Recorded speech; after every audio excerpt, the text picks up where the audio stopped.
साथियों नमस्कार, आपका बहुत बहुत स्वागत है आपके अपने यूट्यूब चैनल सक्सेस क्लासेज पे। और मैं एक बार फिर से केमिस्ट्री के मोस्ट इंपॉर्टेंट क्वेश्चंस के साथ हाजिर हूँ। साथियों ये क्वेश्चंस आपके बीएससी नर्सिंग एंट्रेंस एग्जाम की दृष्टि से बहुत ही इंपॉर्टेंट है। इन क्वेश्चंस को अपन 1 बाय 1 सॉल्व करने वाले हैं। तो आ जाइए अपने मोबाइल और लैपटॉप की स्क्रीन पर और इन क्वेश्चंस को अपन सॉल्व कर देते हैं। देखिए यहाँ पे क्वेश्चंस दे रखा है, इन क्वेश्चंस को ध्यान से रीड कीजिए। निम्न में से कौन सा लवण ऋणायनिक जल अपघटन दर्शाता है? कौन सा लवण है जो ऋणायनिक जल अपघटन दर्शाता है? चारों विकल्प आपके सामने हैं। इनमें से जो करेक्ट आंसर है वो कमेंट बॉक्स में देने की कोशिश कीजिए। कमेंट फटाफट से करना है। साथ साथ में देखिए विकल्प ए दे रखा है CuSO4, विकल्प बी है Na4Cl, विकल्प सी है FeCl3, विकल्प डी दे रखा है Na2CO3। तो चारों विकल्प में से कौन सा लवण है जो ऋणायनिक जल अपघटन दर्शाता है वो आपको यहाँ पे बताना है। तो कौन सा हो जाएगा, फटाफट से इसका जो राइट आंसर है कमेंट कीजिए। देखिए यहाँ पे आपका जो करेक्ट आंसर रहने वाला है वो विकल्प डी रहने वाला है। Na2CO3 एकदम से क्या रहेगा जाए, राइट आंसर रह जाएगा। नेक्स्ट क्वेश्चंस देखिए यहाँ पे दे रखा है कि आपको बताना है कि निम्नलिखित में से कौन सा लुईस सार के समान सबसे कम व्यवहार करता है। देखिए चारों विकल्प आपके सामने है और आपको बताना है कि कौन सा लुईस सार के समान सबसे कम व्यवहार करता है। ऑप्शन ए दे रखा है NH3, ऑप्शन बी दे रखा है BF3, ऑप्शन सी है OS- और ऑप्शन डी दे रखा है H2O। तो कौन सा है जो लुईस सार के समान सबसे कम व्यवहार करता है? बताइए इसका जो राइट आंसर है क्या हो जाएगा। आप सभी लोगों ने इसका राइट आंसर चॉइस कर लिया होगा, फटाफट से कमेंट भी कर लीजिए। तो इसका जो करेक्ट आंसर रहने वाला है वो हो जाएगा विकल्प बी BF3 है, जो लुईस सार के समान सबसे कम व्यवहार करता है। BF3 एकदम से क्या हो जाएगा, करेक्ट आंसर है। नेक्स्ट देखिए यहाँ पे आपको बताना है कि वो प्रजाति, देखिए क्या क्वेश्चंस को ध्यान से समझिए। वो प्रजाति जो ब्रांचटेड अम्ल, देखिए यहाँ पे आपको बताना है कि जो ब्रांचटेड अम्ल व सार दोनों की तरह कार्य करती है। कौन सी प्रजाति, नीचे 4 प्रजाति दे रखी है, उनमें से बताना है कि कौन सी प्रजाति जो ब्रांचटेड अम्ल व सार दोनों की तरफ कार्य करती है। ऑप्शन ए दे रखा है HSO4-, ऑप्शन बी है Na2CO3, ऑप्शन सी OS- और ऑप्शन डी दे रखा है NH3। कौन सी प्रजाति है जो ब्रांचटेड अम्ल व सार दोनों की तरह कार्य करती है, आपको यहाँ पे बताना है कमेंट करके। तो कौन सा विकल्प है जो करेक्ट हो जाएगा, तो यहाँ पे आपका राइट आंसर हो जाएगा HSO4- विकल्प ए है, जो एकदम से राइट रहने वाला है। नेक्स्ट क्वेश्चंस की ओर बढ़ते देखिए यहाँ पे आपको बताना है। नेक्स्ट क्वेश्चंस दे रखा है, बहुत इंपॉर्टेंट क्वेश्चन है एग्जाम की दृष्टि से। आपके बीएससी नर्सिंग अब सिर पे आने वाले हैं। आपके एग्जाम पोस्टपोन नहीं होंगे, 1-2 दिन इधर उधर हो सकते हैं, 23 की जगह 25 हो सकती है, लेकिन एग्ज़ाम है वो जनवरी के अंदर ही होंगे। देखिए यहाँ पे आपको बताना है, एक कंपाउंड दे रखा है H2PO2 में फास्फोरस ऑक्सीकरण की संख्या बतानी। देखिए इस कंपाउंड के अंदर आपको फास्फोरस की है जो ऑक्सीकरण संख्या बतानी है। इस पी की ऑक्सीकरण संख्या कितनी हो जाएगी वो यहाँ पे आपको बतानी है। कितनी हो जाएगी, +3, +2, +1 या -1। फास्फोरस की ऑक्सीकरण संख्या कितनी हो जाएगी, इसका है जो करेक्ट आंसर कमेंट कीजिए फटाफट से। तो फास्फोरस के इस कंपाउंड के अंदर जो ऑक्सीकरण संख्या होगी मेरे प्यारे मित्रों, वो कितनी होगी, वो होगी +1, विकल्प सी एकदम से राइट है। नेक्स्ट क्वेश्चंस की ओर बढ़ते हैं। देखिए यहाँ पे आपको बताना है कि निम्न में से किस युग्म में रेखांकित तत्वों की, देखिए यहाँ पे आपको बताना है निम्न में से किस युग्म में रेखांकित तत्वों की ऑक्सीकरण संख्या में सर्वाधिक अंतर होता है। देखो नीचे 4 कंपाउंड दे रखे हैं, उनमें से आपको जो रेखांकित तत्व किए गए हैं उनमें से आपको बताना है कि सबसे अधिक और सबसे कम किसके अंदर अंतर देखने को मिल रहा है, वो यहाँ पे आपको बताना है। तो सर्वाधिक अंतर है वो किसके अंदर देखने को मिलेगा, तो आपका वो अंतर SO2 और SO3 के अंदर देखने को मिलेगा। विकल्प डी है वो एकदम से क्या हो जाएगा, करेक्ट हो जाएगा। नेक्स्ट क्वेश्चंस की ओर बढ़ते हैं। देखिए यहाँ पे दे रखा है निम्न यौगिकों में से, क्वेश्चन इंपॉर्टेंट है, निम्न यौगिकों में से किस में नाइट्रोजन की ऑक्सीकरण अवस्था उच्चतम होती है। नीचे 4 कंपाउंड दे रखे हैं, उनमें से आपको बताना है कि उच्चतम नाइट्रोजन की ऑक्सीकरण अवस्था किस कंपाउंड के अंदर सर्वाधिक है। N2H4 के अंदर, NH3 के अंदर, N3S के अंदर या NH2OS के अंदर। चारों कंपाउंड में से करेक्ट आंसर कौन सा हो जाएगा जिसके अंदर नाइट्रोजन की ऑक्सीकरण अवस्था सर्वाधिक है। तो यहाँ पे आपका करेक्ट आंसर क्या हो जाएगा, फटाफट से कमेंट कीजिए, हम इंतज़ार कर रहे हैं आपके राइट आंसर का। तो यहाँ पे जो करेक्ट आंसर हो जाएगा वो हो जाएगा विकल्प सी N3S है, जो एकदम से क्या हो जाएगा, राइट आंसर हो जाएगा। नेक्स्ट क्वेश्चन देखिए यहाँ पे दे रखा है PO4 3- में P की SO4 2 माइनस में S की तथा Cr2O7 2 माइनस में Cr की ऑक्सीकरण संख्या कितनी हो जाएगी। तो यहाँ पे आपको बताना है PO4 3 माइनस में तो आपको फास्फोरस की बतानी है, SO4 2 माइनस में S की बतानी है तथा Cr2O7 2 माइनस में क्रोमियम की बतानी है ऑक्सीकरण संख्या। तो बताइए इसका जो करेक्ट आंसर क्या हो जाएगा। चारों विकल्प आपके सामने है, फटाफट से इसकी ऑक्सीकरण संख्या निकालिए और फिर इसका जो राइट आंसर है वो कमेंट कीजिए। क्या हो जाएगा यहाँ पे आपका करेक्ट आंसर। देखिए यहाँ पे जो कंपाउंड दे रखा है PO4 3 माइनस में फास्फोरस की कितनी होती है, इसकी अगर आप ऑक्सीकरण संख्या निकालने जाओगे तो यहाँ पे आपकी ऑक्सीकरण संख्या निकलेगी +5। कितनी निकलेगी?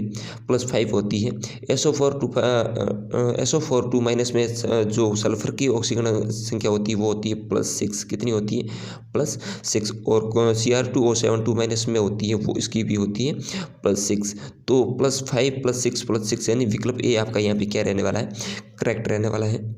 नेक्स्ट क्वेश्चन देखिए, यहाँ पे आपको बताना है कि निम्न में से कौन सा विकल्प ऑक्सीजन की ऑक्सीकरण संख्या को बढ़ते हुए क्रम में प्रदर्शित करता है। देखिए यहाँ पे चारों कंपाउंड दे रखे हैं, उनमें से आपको ऑक्सीकरण संख्याओं का बढ़ता हुआ क्रम बताना है, यानी कौन से विकल्प के अंदर ऑक्सीकरण संख्या को बढ़ते हुए क्रम में व्यवस्थित किया गया है। उसको आपको इस क्वेश्चन को करने में टाइम लगेगा। रफ कॉपी आप साथ में लेके भेजिए और इसको करने की कोशिश कीजिए। तो कौन सा विकल्प है जो ऑक्सीजन की ऑक्सीकरण संख्या के बढ़ते हुए क्रम में व्यवस्थित है, इसको करिए फटाफट से। मैं इसका आंसर है वो आपको बता देता हूँ। तो विकल्प ए है वो यहाँ पे आपका क्या रह जाएगा? करेक्ट रह जाएगा। अगर ये क्वेश्चन आप करो, अगर नहीं होता है तो आप इसके जो स्क्रीनशॉट लेके मेरे टेलीग्राम चैनल पे भेज देना, मैं वहाँ पे आपका इसका सॉल्यूशन करवा लूँगा। नेक्स्ट क्वेश्चन देखिए, यहाँ पे आपको बताना है निम्न में से किसमें नाइट्रिक ऑक्साइड अपचायक की तरह कार्य करता है। देखो नीचे 4 रिएक्शन दे रखी हैं, अभिक्रियाएं दे रखी है, उनमें से आपको बताना है कि किसमें नाइट्रिक ऑक्साइड है वो अपचायक की तरह कार्य करता है। कौन सी रिएक्शन है जिसके अंदर नाइट्रिक ऑक्साइड है जो अपचायक की तरह कार्य करेगा, वो यहाँ पे आपको बताना है। तो यहाँ पे आपका विकल्प सी ही रहने वाला है, जहाँ पर नाइट्रिक ऑक्साइड है वो अपचायक की तरह कार्य करेगा। अब इसको देख लीजिए। नेक्स्ट क्वेश्चन की ओर बढ़ते देखिए, यहाँ पे आपको बताना है कि निम्न में से कौन सा अपचायक अभिकर्मक नहीं है। देखिए कौन सा अपचायक है जो अभिकर्मक नहीं है वो आपको यहाँ पे बताना है। ऑप्शन ए है SO2, option B H2O2, option C CO2 और ऑप्शन डी है NO2। तो कौन सा अपचायक अभिकर्मक नहीं है वो आपको यहाँ पे बताना है। तो करेक्ट आंसर क्या रह जाएगा? वो हो जाएगा आपका CO2 है जो अपचायक अभिकर्मक नहीं है। CO2 यहाँ पे आपका क्या हो जाएगा? विकल्प सी एकदम से करेक्ट रहने वाला है। नेक्स्ट क्वेश्चन की ओर बढ़ते देखिए, यहाँ पे क्वेश्चन दे रखा है विद्युत अपघटनी सेल में इलेक्ट्रॉन का प्रवाह होता है। जो विद्युत अपघटनी सेल होती है उसके अंदर इलेक्ट्रॉन का प्रवाह है वो किस दिशा से किस दिशा की ओर होता है, कौन से सिरे से कौन से सिरे की ओर होता है, वो यहाँ पे आपको बताना है। विकल्प ए दे रखा है विलयन में कैथोड से एनोड की ओर। विकल्प बी है बाहरी परिपथ के द्वारा कैथोड से एनोड की ओर। विकल्प सी है आंतरिक परिपथ के द्वारा कैथोड से एनोड की ओर। और विकल्प डी दे रखा है बाहरी परिपथ के द्वारा एनोड से कैथोड की ओर। तो विद्युत अपघटनी सेल के अंदर इलेक्ट्रॉन का प्रवाह होगा वो किस दिशा के अंदर होगा, वो यहाँ पे आपको बताना है। तो वो होगा आपका बाहरी परिपथ के द्वारा एनोड से कैथोड की ओर होगा। कहाँ पे? बाहरी परिपथ के द्वारा एनोड से कैथोड की ओर। विकल्प डी एकदम से क्या रहने वाला है? करेक्ट रहने वाला है। नेक्स्ट देखिए, यहाँ पे आपको बताना है, बहुत ही इंपॉर्टेंट क्वेश्चन है ये भी। देखिए लेड अम्ल बैटरी के आवेशन के समय कैथोड पर निम्न अभिक्रिया होती है। देखिए बहुत ही इंपॉर्टेंट क्वेश्चन है। लेड अम्ल बैटरी के आवेशन के समय कैथोड पर, कहाँ पे? कैथोड पर किस प्रकार की रिएक्शन होगी वो यहाँ पे आपको बताना है। चारों विकल्प आपके सामने, इसका भी जो करेक्ट आंसर है वो कमेंट कीजिए फटाफट से। वीडियो को एक बार अपने दोस्तों के साथ जरूर से शेयर करें ताकि वो भी इस लाइव सेशन के साथ जुड़ सके। और साथियों वीडियो को अभी तक लाइक नहीं किया है तो जरूर से लाइक करके आगे बढ़े। देखिए यहाँ पे विकल्प ए दे रखा है Pb2+ का में Pb में अपशन। विकल्प बी है PbSO4 बनता है। विकल्प सी एनोड पर Pb जमा होता है। विकल्प डी कैथोड पर PbO2 बनता है। तो लेड अम्ल बैटरी के आवेशन के समय कैथोड पर कौन सी रिएक्शन होगी वो आपको यहाँ पे बताना है। तो 70 का जो करेक्ट आंसर हो जाएगा वो विकल्प ए हो जाएगा, यानी Pb2+ का Pb में अपशन होगा। विकल्प ए है जो एकदम से क्या हो जाएगा? राइट हो जाएगा। नेक्स्ट क्वेश्चन की ओर बढ़ते देखिए, यहाँ पे आपको बताना है कि लोहे पर जंग लगने की घटना उत्प्रेरित होती है। जो लोहे पर जो जंग लगता है, लगने की जो घटना है उत्प्रेरित होती है, किसके द्वारा उत्प्रेरित होती है वो आपको बताना है। आयरन के द्वारा, O2 के द्वारा, H+ के द्वारा या फिर जिंक के द्वारा। तो लोहे पर जंग लगने की घटना किसके द्वारा उत्प्रेरित होती है? फटाफट से इसका राइट आंसर बताइए। तो लोहे पर जंग लगने की जो घटना उत्प्रेरित होती है वो H+ के द्वारा होती है। विकल्प सी एकदम से क्या हो जाएगा? करेक्ट है।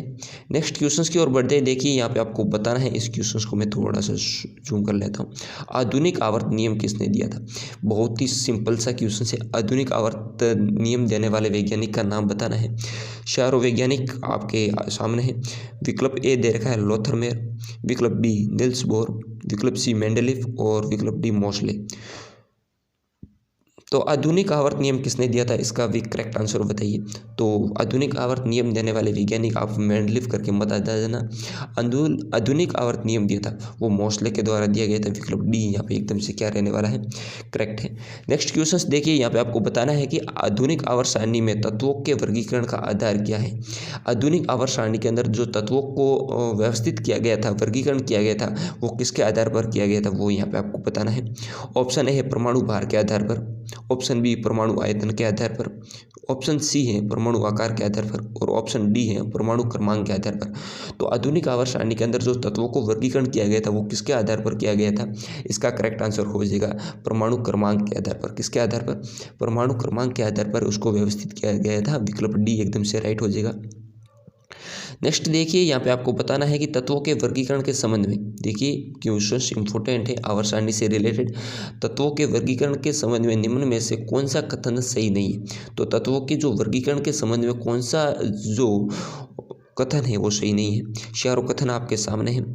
कथन ए दे रखा है, तत्वों के भौतिक एवं रासायनिक गुण परमाणु क्रमांक के आवर्ती फलन होते हैं।